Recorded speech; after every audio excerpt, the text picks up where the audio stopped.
keinginan diri itu sarana yang ditanamkan oleh Allah pada diri kita supaya kita bisa mempertahankan diri. Tapi keinginan itu kadang-kadang tidak bisa direm. Kadang-kadang itu kebablasan. Nah, keinginan yang kebablasan itu yang berbahaya. Ya. Lapar, pengen makan, bagus. Tapi kalau sudah kenyang, mau makan lagi, itu tidak baik. Ya, tidak baik.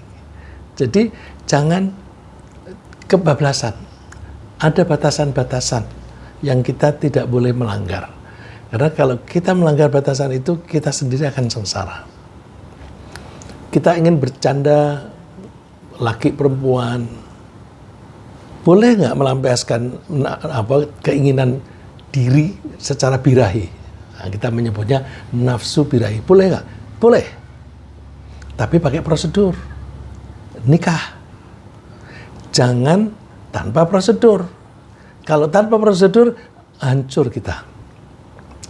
Kehancuran itu bermacam-macam yang tidak perlu kita bahas ya. Insya Allah kita semua sudah tahu. Nah, oleh karena itu kita hati-hati dengan keinginan kita sendiri. Kita usahakan keinginan kita itu sejalan dengan ketaatan kepada Allah. Boleh kita mengikuti keinginan asal apa yang kita inginkan itu segaris lurus dengan ketaatan kita kepada Allah. Tapi kadang-kadang keinginan kita itu belok atau melampaui batas. Ya, belok atau melampaui batas. Kalau keinginan itu belok atau melampaui batas, nanti tidak segaris lurus dengan ketaatan kita kepada Allah. Oleh karena itu, coba kita bahas bahwa keinginan diri adalah penghambat utama dalam mentaati Allah. Tentu keinginan diri yang menghambat ketaatan kita kepada Allah itu keinginan diri yang berlebihan atau keinginan diri yang melenceng. Ya. Sebagai orang-orang yang mempercayai Allah Subhanahu wa ta'ala sebagai Tuhan, kita berarti mengakui diri sebagai hambanya. Jadi kalau kita mengakui Allah sebagai Tuhan, Tuhan itu ya serupa dengan Tuan. Tuan itu yang memiliki dan kita taati, maka otomatis kita juga mengakui diri kita sebagai hambanya, sebagai budaknya. Kalau kita ini hamba, maka kita harus mengabdi kepada Tuan kita, kepada Tuhan kita. Mengabdinya gimana? Dengan taat, nurut kepada Tuhan kita. Untuk nurut itu gimana? Nurut itu kalau disuruh laksanakan, kalau dilarang hindari. Jadi kalau kita ingin menunjukkan ketaatan kita kepada Allah, kita laksanakan perintahnya, kita tinggalkan larangannya. Allah menganjurkan kita untuk taat kepada Allah. Qul athi'ullaha wa athi'ur rasul. Katakan, taatilah Allah dan taatilah utusannya. Fa in tawallaw fa innama 'alaihi ma hummila wa 'alaikum ma hummiltum. Kalau misalnya mereka kamu di sini Nabi Muhammad, kamu ajak taat kepada Allah kok mereka berpaling, mereka tidak mau, ya itu tanggung jawab mereka sendiri. Karena apa? Seorang nabi, seorang utusan itu dia menanggung resiko dari perilakunya sendiri, dan orang lain termasuk kita menanggung resiko dari perilaku kita sendiri. Ya. Fa innama 'alaihi ma hummila wa 'alaikum ma hummiltum.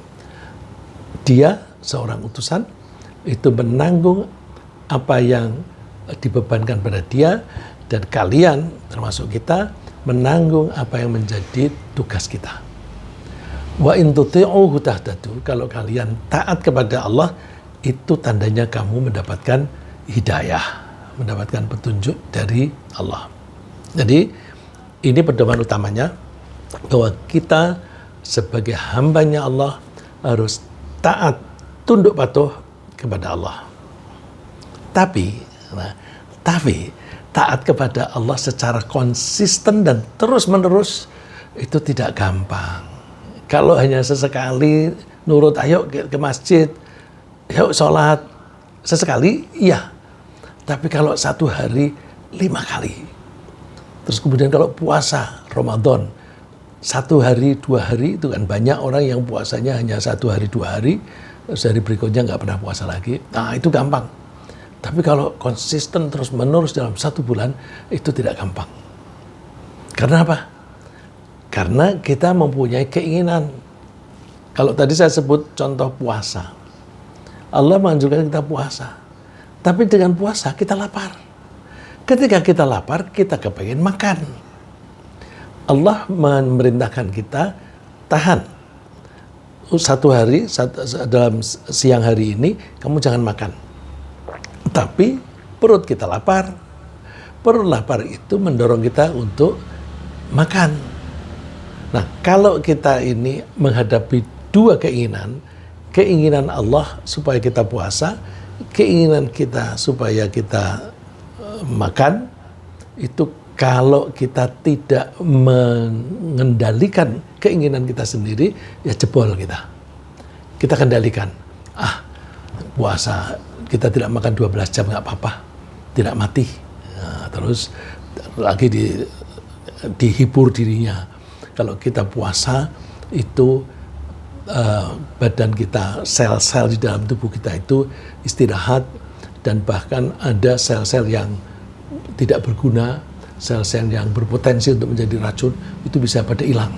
Sehingga kalau kita puasa menjadi lebih sehat. Nah, itu cara kita menghibur diri kita sendiri supaya kita itu bisa mengendalikan keinginan. Nah, ketika berbenturan begini, itu kita menghadapi masalah. Nah, ya kadang-kadang keinginan Allah dan keinginan kita itu bersesuaian.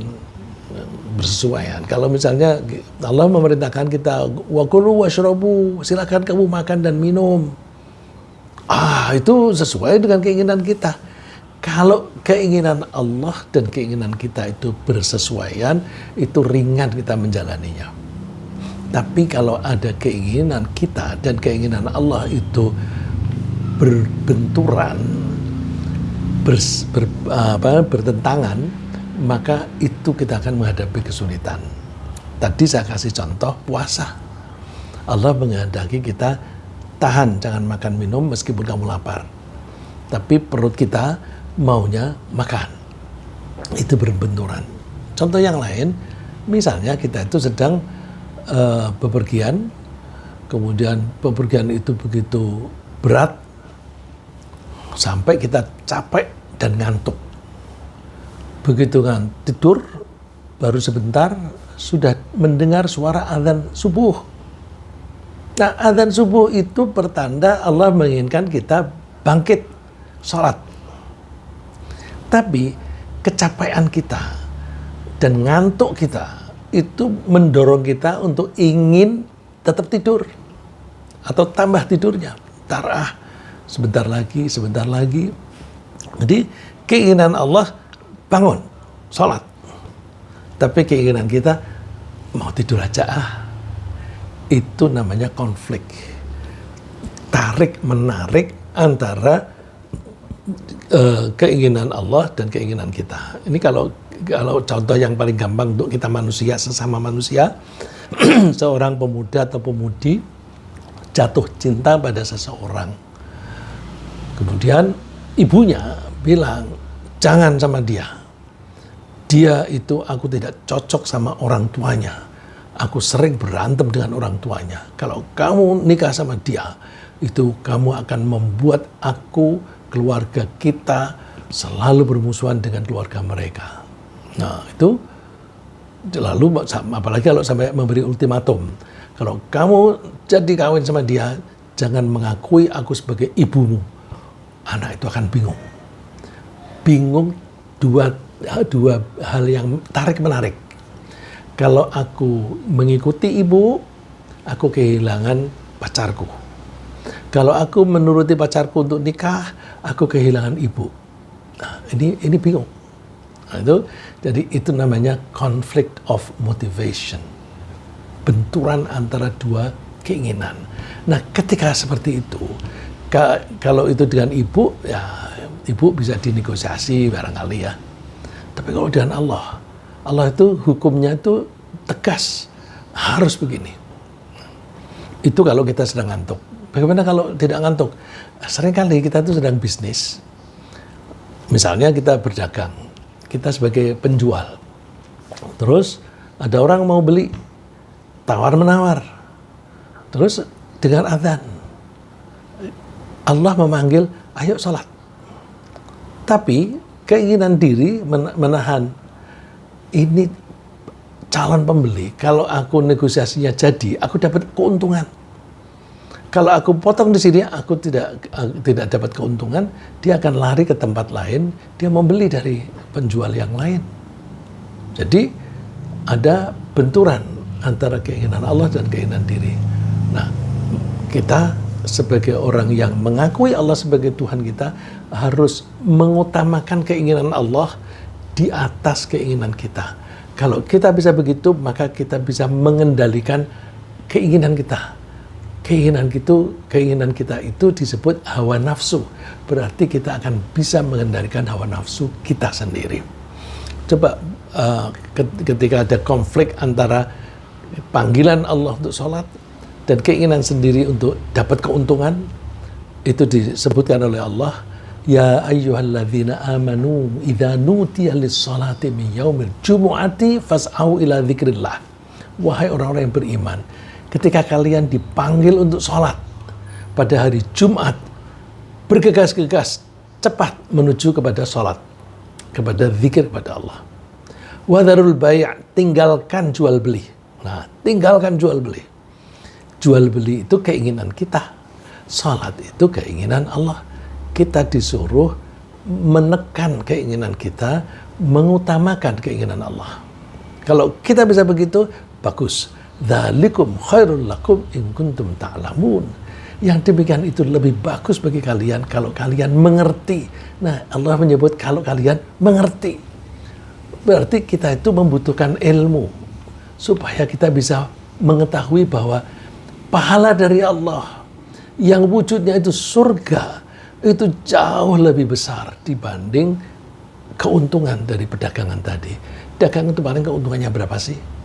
Rupiah, 2 rupiah, 1 juta, 2 juta, atau 1 miliar, 2 miliar. Kita bisa menikmati hanya sebentar. Tapi kalau di surga, itu kita bisa menikmati sepanjang masa. Dan apapun yang kita inginkan, kita bisa peroleh di sana. Jadi, kalau kita mengetahui bahwa nilai yang ditawarkan oleh Allah itu lebih besar daripada nilai yang kita inginkan, maka kita akan berkecenderungan untuk taat kepada Allah. Nah, itu butuh ilmu. Di bidang penegakan hukum, dewasa ini di antara orang-orang yang berkecimpung di bidang peradilan, mulai dari pengacara, polisi, jaksa, sampai dengan panitera dan hakim. Banyak sekali yang lebih suka menuruti keinginan diri, menuruti hawa nafsunya. Dengan apa? Mengatur penyogokan. Ya, biasanya penyogokan itu kan dari segi yang berperkara itu lewat lawyer, advokat. Dari segi hakim lewat panitera. Nah, itu diatur dulu. Nah, diatur bagaimana ini bisa nyogok dan ini bisa menerima sogokan. Nah, itu berbenturan dengan keinginan Allah supaya kita tidak merampas hak orang lain. Menyogok itu kan merampas hak orang lain. Dan juga keinginan Allah supaya keadilan itu ditegakkan. Jangan karena duit lalu keadilan ditabrak. Nah, dengan demikian keinginan diri atau hawa nafsu itu menghambat mereka itu para praktisi tadi dalam mentaati perintah Allah kalau mereka cenderung untuk menggarap bagaimana supaya sogok menyogok itu berjalan dengan mulus. Nah, Allah menganjurkan kita, artinya keinginan Allah supaya kita menegakkan keadilan. Ya ayyuhalladzina amanu kunu qawwamina bil qisti syuhada'a lillahi walau ala anfusikum awil walidaini wal aqrabin. Wahai orang-orang yang beriman, tegakkanlah kebenaran, tegakkanlah keadilan. Ketika kamu menegakkan keadilan itu, sekaligus kamu menjadi saksi bagi Allah. Saksi bahwa Allah itu menghendaki keadilan dan kamu melaksanakan keadilan itu demi menegakkan apa yang diinginkan oleh Allah. Sampai sejauh mana? Walau ala anfusikum awil walidaini wal aqrabin, meskipun keadilan itu merugikan dirimu sendiri, merugikan dua orang tua, merugikan kerabat. Allah itu lebih mulia, Allah lebih penting, Allah lebih berharga daripada diri kita, daripada orang tua kita, daripada para kerabat. Iyakun ghaniyan aw faqiran fallahu aula bihima. Kalau misalnya yang berperkara dan yang mengatur itu semuanya itu kaya atau miskin, Allah itu lebih mulia dibanding orang yang mengaku kaya, lebih mulia daripada orang yang mengaku miskin. Jadi, wah aku sebagai orang kaya, ini aku harus dihormati. Allah itu lebih terhormat, ya, lebih mulia. Fala tattabi'ul hawa an ta'dilu. Maka kalian jangan mengikuti hawa nafsu sehingga kalian tidak adil. Ya, jadi hawa nafsu, keinginan diri itu menghambat kita dalam mentaati Allah supaya kita menegakkan keadilan. Wa in talwu wa tu'ridu fa innallaha kana bima ta'maluna khabira. Kalau kalian berpaling, tidak mau menegakkan keadilan, Allah tahu. Allah tahu. Kamu mengatur sembunyi-sembunyi, Allah tahu. Kamu transfer atau membayar, mau transfer lewat bank, Allah tahu. Kalian membawa uang cash terus supaya tidak diketahui orang lain bahwa itu uang, jangan pakai koper, pakai tas kresek aja gitu. Allah tahu isinya apa, ya. Kemudian di antara orang yang sedang berkuasa juga seringkali ada penguasa yang keinginannya untuk melampiaskan kemarahannya. Seringkali kan orang kalau sedang berkuasa, kemudian ada anak buah yang tidak setuju dengan penguasa itu, lalu anak buah yang tidak setuju itu dipecat atau dihukum. Ya. Kemarin ada podcast, dia itu menentang suatu proyek dengan mengemukakan bahwa proyek ini itu keekonomiannya nggak jalan. Proyek ini tidak menguntungkan rakyat kecil. Bahkan rakyat kecil itu bisa sengsara gara-gara proyek ini. Karena kalau proyek ini jalan, maka tidak ada pembagian rezeki di kalangan orang-orang yang miskin. Ya, saya tidak menyebutkan proyeknya apa, tapi insya Allah Bapak Ibu dan teman-teman mengetahui proyek apa itu. Ya. Karena kalau saya nyebutkan proyeknya, nanti dianggap saya itu anti kepada pejabat itu. Tapi ini kasusnya. Ya. Jadi seringkali penguasa itu kalau ada anak buah yang berbeda pendapat, ada orang yang berbeda pendapat, dia bilang, Pak, ini kalau dilakukan itu akan negara tidak akan sanggup mengatasinya. Ini hanya untuk kepentingan orang-orang kaya dan orang-orang yang miskin, orang rakyat kecil itu kehilangan penghasilan. Langsung orang itu tidak digubris, tidak dikasih jabatan dan malah dikucilkan. Nah, dikucilkan masih lumayan. Ada yang masukin penjara orang itu. Jadi kalau nggak ada salah, cari sampai dia bisa masuk penjara. Ya, kan ada yang diproses, kemudian ada akal-akalan, tidak ada bukti, tapi dia bisa masuk penjara. Paling tidak ada 2 orang atau 3 orang yang masuk penjara tanpa ada bukti. Tapi ada orang yang diproses, dicari-cari sana kemari, ternyata dia selamat karena nggak ada celah untuk membuat dia, untuk mengatakan bahwa dia itu bersalah. Tapi yang kita bahas adalah keinginan penguasa. Dia ingin kekuasaannya itu tetap tegak. Kalau ada orang menentang atau tidak setuju, disingkirkan atau bahkan dipenjarakan. Nah, itu ketidaksukaan pejabat terhadap anak buah yang menentang itu bisa menyebabkan dia tidak adil. Allah menganjurkan kita, ya ayyuhalladzina amanu kunu qawwamina lillahi syuhada bil qist. Senada dengan tadi, wahai orang-orang yang beriman, jadilah kalian itu penegak keadilan sebagai saksi bagi Allah. Terus poin yang saya katakan di sini, wala yajrimannakum syana'anu qaumin ala alla ta'dilu. Jangan sampai kebencianmu atau kemarahanmu terhadap suatu kelompok masyarakat membuat kalian tidak adil. Ya. Jangan sampai ketidaksukaanmu, kebencianmu, kemarahanmu kepada satu kelompok membuat kalian tidak adil. Jadi kalau ada kelompok ini berbuat sedikit yang tidak menyenangkan, langsung masuk penjara. Tapi kalau ada kelompok yang disukai, melakukan pelanggaran apapun, dilindungi, tidak akan masuk penjara, tidak perlu diadili. Nah, karena apa?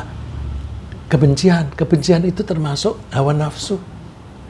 I'dilu huwa aqrabu littaqwa. Beradillah, tegakkanlah keadilan. Keadilan itu lebih dekat kepada ketakwaan.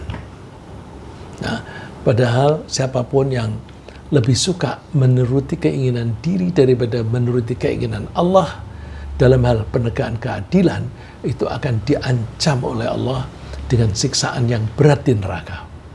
Jadi orang-orang yang berkuasa dan berperilaku tidak adil berdasarkan suka dan tidak suka, itu akan diancam oleh Allah siksaan neraka. Mereka tega menyiksa diri mereka di akhirat. Apa itu maksudnya? Kalau orang itu, dalam hal ini penguasa yang curang tadi, dia itu melanggar keadilan, kan dia akan diancam neraka. Kalau dia tahu bahwa dia itu diancam siksaan neraka, dia terjang, berarti dia tega menjerumuskan dirinya sendiri ke neraka. Jadi orang yang melanggar ketentuan Allah itu sama dengan menyakiti diri sendiri atau menzalimi diri sendiri.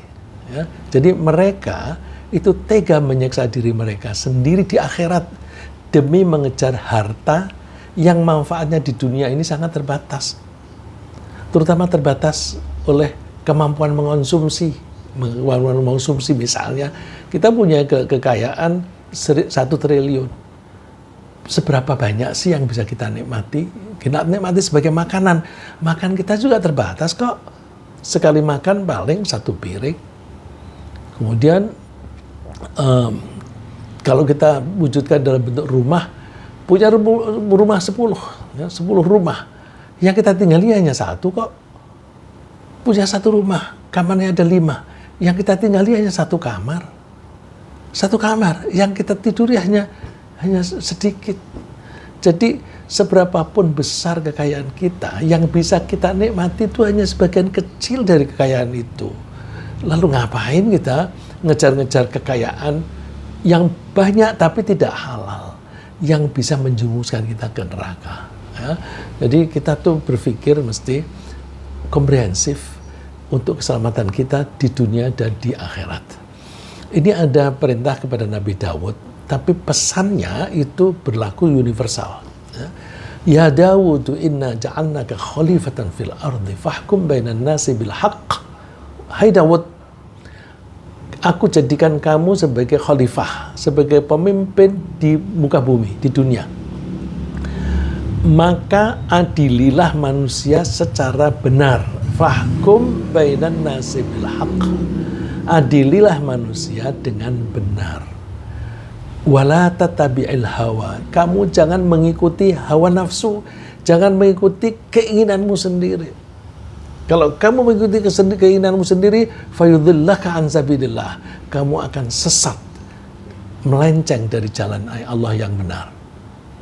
Padahal orang yang perilakunya melenceng dari jalan yang benar, innal ladzina dhilluna an sabilillahi lahum adzabun syadid. Mereka akan mendapatkan siksaan yang pedih. Kenapa? Bima nasu yaumal hisab, karena mereka tidak peduli dengan hari pembalasan. Jadi kepengen kekayaan di dunia dengan cara yang tidak halal, lupa bahwa ini akan diminta pertanggungjawabannya di akhirat nanti, terutama ketika di pengadilan, yaumal hisab. Maka kita hati-hati untuk keselamatan kita sendiri di dunia dan di akhirat. Dewasa ini juga banyak orang yang lebih suka menuruti keinginan untuk menduduki jabatan tinggi dengan pendapatan yang banyak sekali, termasuk pendapatan yang halal dan yang haram. Coba kita cek. Orang banyak mengejar-ngejar jabatan yang penghasilannya itu ada yang halal, ada yang haram. Yang haram justru lebih banyak daripada yang halal. Kita kalau mau mengukur gampang. Untuk menjadi pejabat itu, dia harus kampanye. Biaya kampanye biaya kampanye tanpa sogokan aja itu sudah bermiliar-miliar rupiah. Jauh lebih besar daripada gaji yang dia akan terima selama 5 tahun. Kok mau membiayai sebesar itu? Iya, karena ada penghasilan yang haram. Dia tidak mau mengatakan haram, tapi ada sikutannya. Ya, nah itu kalau dia mengatakan haram, dia tidak mau, karena dia tahu bahwa haram itu neraka. Tapi dia bilang, ya kan ada penghasilan sampingan gitu. Penghasilan sampingan itu macam-macam ya. Lebih suka menuruti keinginan diri supaya kaya raya meskipun haram, dibanding menuruti keinginan Allah supaya membatasi diri dalam mencari penghasilan, dibatasi diri hanya yang halal saja, jangan mencari yang haram. Nah, jadi kalau Allah menyebut, Allah sudah menentukan seseorang itu rizkinya longgar atau sempit, itu longgar atau sempit itu rizki yang halal gitu. Jadi bukan kan Allah memberi yang longgar terus caranya korupsi atau caranya memeras-meras orang. Oh, bukan itu. Yang dimaksud oleh Allah itu yang dijatah oleh Allah itu yang halal. Ya, Allah menganjurkan kita yang halal saja. Ya ayyuhalladzina amanu kulu mimma fil ardi halalan thayyibah. Wahai manusia, Allah manggilnya manusia. Artinya perintah Allah ini harus ditaati tidak hanya oleh orang muslim, tapi juga orang yang non muslim harus taat. Karena siapapun yang melanggar ketentuan ini, itu akan merusak, akan menghancurkan tatanan hidup. Wahai manusia, silakan makan apa yang dihasilkan oleh bumi secara halal dan baik. Secara halal dan baik. Kalau di luar itu apa? Wala tatabi'u khutuwatis syaitan innahu lakum aduwwum mubin. Kalau keluar dari dua kriteria halal dan baik, maka itu akan membawa kesengsaraan. Kesengsaraan itu kesukaan setan. Maka Allah melarang wala tatabi'u khutuwatis syaitan. Kamu jangan mengikuti langkah setan. Setan itu musuh yang nyata. Cara setan memusuhi kita bukan caranya dia gebuk kita, enggak. Tapi caranya kita digiring, didorong supaya kita melakukan pelanggaran. Pelanggaran itu yang menyebabkan kita nanti disiksa di neraka. Maka setan itu menjerumuskan kita dengan cara rayuan-rayuan, tipuan-tipuan. Nah, mereka yang semacam itu tadi lebih suka menuruti keinginan menjadi kaya raya dengan cara mentaati atasannya yang menganjurkan melakukan korupsi akan dibanding dengan dia menjaga keselamatannya di akhirat. Ini bisa kita lihat ya, ternyata menuruti perintah atasan itu banyak dilakukan oleh orang-orang kita meskipun atasan itu perintahnya menjerumuskan mereka. Coba deh kita lihat di kita ini kan banyak misalnya orang yang berkuasa itu berjenjang kan, mulai dari yang paling tinggi sampai ke bawah. Nah, siapapun, apakah yang paling tinggi atau yang di tengah, itu kalau yang berkuasa itu suka-suka ada yang ingin mendapatkan penghasilan tambahan yang haram. Nah, caranya gimana? Dia maunya tidak kentara. Bukan aku yang melakukan, tapi anak buah yang melakukan. Terus, mau nggak kamu aku angkat jadi pejabat tertentu, ya? Tapi tugasmu nanti di samping tugas-tugas itu yang tertera, tugasmu nanti menyisihkan sebagian dari anggaran, nanti kita bagi-bagi. Kamu dapat bagian. Terus dia mengikuti keinginan sendiri atau keinginan Allah? Kalau mengikuti keinginan Allah, enggak. Allah tidak menghendaki aku makan yang halal, yang haram. Tapi kalau dia tidak mempedulikan itu, dia mau, karena jabatan itu mentereng dan uang banyak itu membuat dia dihargai orang lain. Ya, kita ini punya kecenderungan lebih menghargai orang kaya daripada orang miskin, sehingga orang kalau kepengen dimuliakan orang lain itu berusaha untuk kaya raya gitu, supaya dihormati oleh orang lain. Nah, ini banyak buktinya ya, tapi susah diproses pengadilan karena itu transaksi semacam itu tidak kentara. Ya, misalnya satu contoh ya, seseorang diangkat sebagai pejabat di bawah pejabatan yang lain. Ya. Kemudian ketika ada pengeluaran biaya, dia suruh tanda tangan nilainya lebih besar daripada nilai yang sebenarnya dikeluarkan. Lebih besar itu berapa persen? Bukan 10-20%. Ada kok orang yang disuruh tanda tangan, dia melihat kok harganya 3 kali lipat. 3 kali lipat. Dia bilang, kok harganya segini? Aku tahu harganya sepertiganya ini. Lalu jawabannya, ya Pak, itu nanti dibagi-bagi. Nah, kalau dia mendengar dibagi-bagi, kan dia akan mendapat bagian juga. Satu, keinginan dia ingin dapat bagian. Kedua, dia kalau tidak tanda tangan, dia berarti bertentangan dengan atasannya.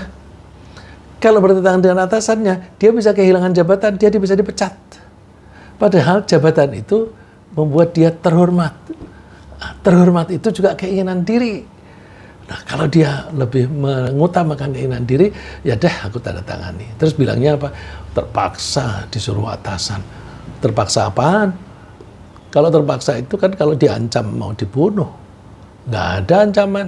Ancamannya paling dipecat. Dipecat itu dia takut tidak mempunyai jabatan. Nah, itu makanya kita hati-hati. Allah memperingatkan bahwa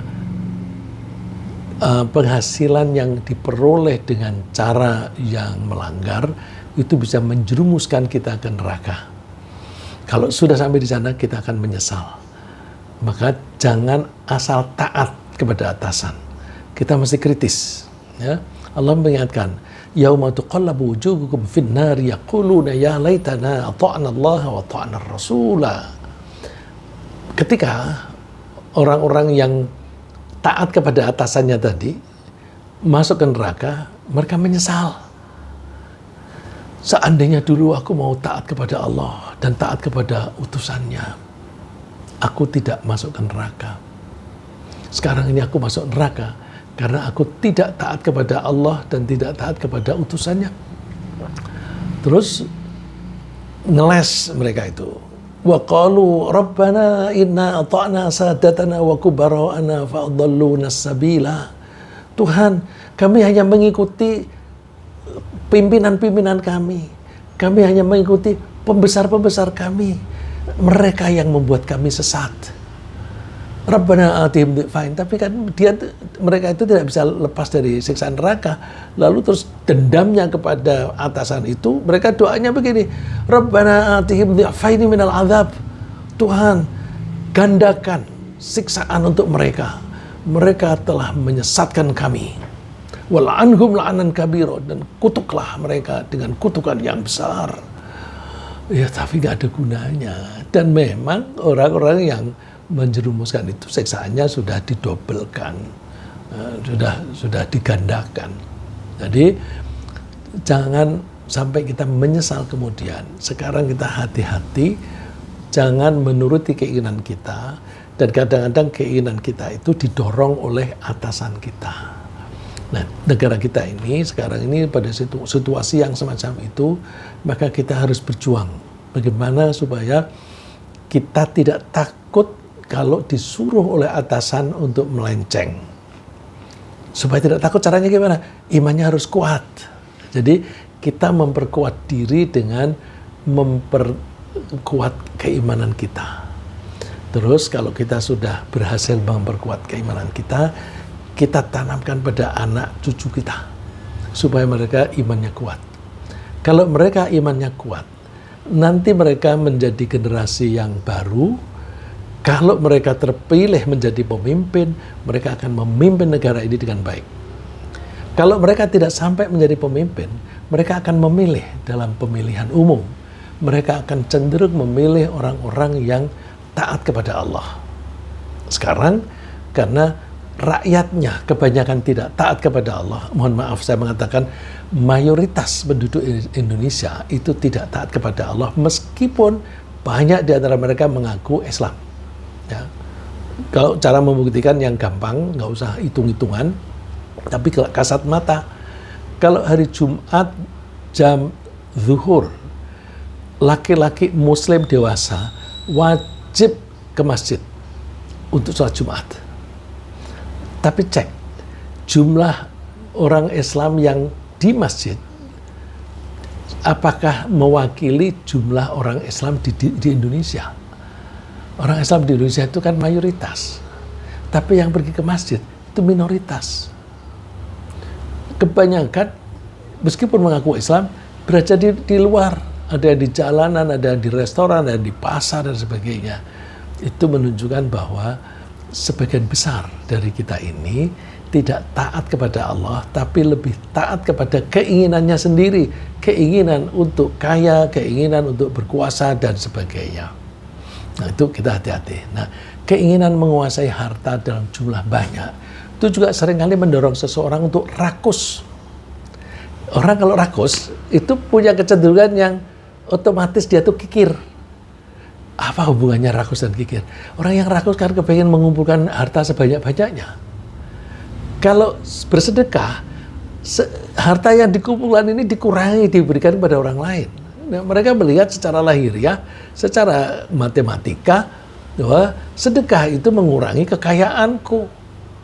Itu bertentangan dengan keinginanku, aku kepengen sebanyak-banyaknya punya harta.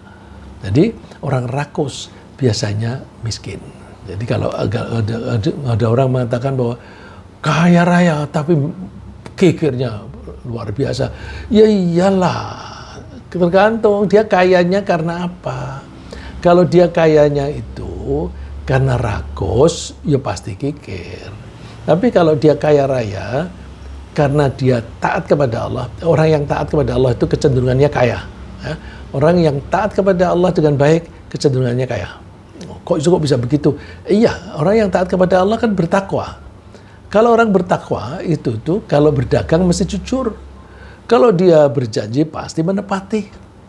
Kalau dia berbicara pasti dia rendah hati.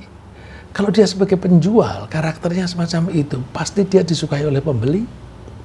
Kalau dia sebagai pedagang, dagangannya laris dengan baik, investor menawari, mau nggak bisnismu diperbesar? Aku kasih modal, nanti bagi hasil. Jadi orang yang taat kepada Allah, mencari modal gampang, menjual gampang, kecenderungannya menjadi kaya raya. Nah, kalau dia kaya seperti itu, dia kecenderungannya bersyukur. Terima kasih Allah, Engkau telah memberi aku banyak harta.